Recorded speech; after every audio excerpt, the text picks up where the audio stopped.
Hello guys, ഇതുപോലെ dark skin ടോണിലുണ്ടായിരുന്ന പല സെലിബ്രിറ്റീസും പിന്നീട് വൈറ്റ് സ്കിൻ ടോണായി മാറിയത് എങ്ങനെയാണെന്ന് നിങ്ങൾ ചിന്തിച്ചിട്ടുണ്ടോ? ഡാർക്ക് ടു ഫെയർ സ്കിൻ ആവാൻ ഏറ്റവും ബെസ്റ്റ് ഓപ്ഷൻ ഗ്ലൂട്ടാത്തിയോണാണ്. ഗ്ലൂട്ടാത്തിയോൺ നമുക്ക് ഇഞ്ചക്ഷനായും അതുപോലെ തന്നെ ക്യാപ്സ്യൂളായും എടുക്കാവുന്നതാണ്. അങ്ങനെ ഞാൻ ഗൂഗിളിൽ നോക്കിയപ്പോഴാണ് ഇത് കിഡ്നിയെയും ലിവറിനെയും ബാധിക്കാമെന്ന് കണ്ടത്. അടുത്ത ഓപ്ഷൻ എന്താണെന്ന് വെച്ചാൽ ഗ്ലൂട്ടാത്തിയോൺ ടാബ്ലറ്റ്സ് ആണ്. സിഗ്ന്യൂട്രിക്സ്, പ്ലിക്സ് തുടങ്ങി പല ഫേമസ് ബ്രാൻഡുകളുടെ ഗ്ലൂട്ടാത്തിയോൺ ടാബ്ലറ്റ്സ് ഇന്ന് മാർക്കറ്റിൽ അവൈലബിൾ ആണ്. എന്നാൽ ഇത് കാരണം നമുക്ക് വല്ല സൈഡ് എഫക്റ്റ് ഉണ്ടാകുമോ എന്ന് നമുക്ക് പറയാൻ പറ്റില്ല. സോ നമുക്ക് നാച്ചുറൽ ഗ്ലൂട്ടാത്തിയോൺ ക്യൂബ്സ് എങ്ങനെ ഉണ്ടാക്കാമെന്ന് കണ്ടിട്ട് വരാം. അതിനുവേണ്ടി നമ്മൾ ഇത്രയും വെജിറ്റബിൾസ് ആണ് യൂസ് ചെയ്യുന്നത്. 2 ക്യാരറ്റ്, 3-4 ഓറഞ്ചിൻ്റെ എല്ലി, കുറച്ച് മല്ലിയില, കറിവേപ്പില, 1 ബീട്രൂട്ട്, 1 കുക്കുംബറിൻ്റെ പകുതി, ചെറിയ കഷ്ണം ഇഞ്ചി. ഇതെല്ലാം ബ്ലെൻഡ് ചെയ്യാൻ പാകത്തിന് ചെറിയ പീസായി മുറിക്കുക.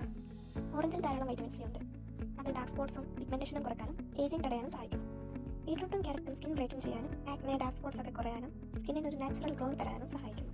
കുക്കുംബർ സ്കിൻ ഹൈഡ്രേറ്റ് ചെയ്യാനും ജിഞ്ചർ ദഹനത്തിനും സഹായിക്കുന്നു. കറിവേപ്പില ഹെയർ ഗ്രോത്തിനും അതുപോലെ തന്നെ മല്ലിയില ആൻറ്റി ഏജിങ്ങിനും സഹായിക്കുന്നു.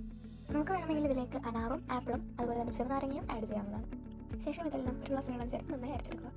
ഒന്നുകിൽ ഇത് നമുക്ക് ഡെയിലി അടിച്ച് കുടിക്കാവുന്നതാണ്, അല്ലെങ്കിൽ ഇതുപോലെ ഒരു ഐസ് ട്രേയിൽ സ്റ്റോർ ചെയ്ത് വെക്കാവുന്നതാണ്. ഇതുപോലെ ക്യൂബ്സ് ആണ് ആക്കുന്നതെങ്കിൽ ഒരു 6-7 ദിവസത്തേക്ക് നമുക്ക് സ്റ്റോർ ചെയ്ത് വെക്കാവുന്നതാണ്. ഒന്നുകിൽ ഈ ജ്യൂസ് നമുക്ക് അരിച്ചിട്ട് ഫ്രീസ് ചെയ്യാൻ വെക്കാം, അല്ലെങ്കിൽ അരിക്കാണ്ട് തന്നെ ഫ്രീസ് ചെയ്യാൻ വെക്കാം. ഞാനിപ്പോൾ അരിക്കുന്നില്ല. ഇതിപ്പോൾ നന്നായിട്ട് ഫ്രീസ് ആയിട്ടുണ്ട്. ഇനി രാവിലെ വെറും വയറ്റിൽ തിളപ്പിച്ചാറിയ വെള്ളത്തിലോ ഇളം ചൂടുവെള്ളത്തിലോ 2 ഐസ് ക്യൂബ്സ് ഇട്ടിട്ട് നമുക്ക് കുടിക്കാവുന്നതാണ്. ഇതിനു വേണ്ടി നല്ല ചൂടുവെള്ളം ഉപയോഗിക്കാൻ അത്ര നല്ലതല്ല, അതുകൊണ്ട് ഇളം ചൂടുവെള്ളമായിരിക്കാൻ പ്രത്യേകം ശ്രദ്ധിക്കുക. അപ്പോൾ ഇന്നത്തെ വീഡിയോ ഇത്രയേ ഉള്ളൂ. എല്ലാവരും ലൈക്കും കമൻറ്റും സബ്സ്ക്രൈബും ചെയ്യുക.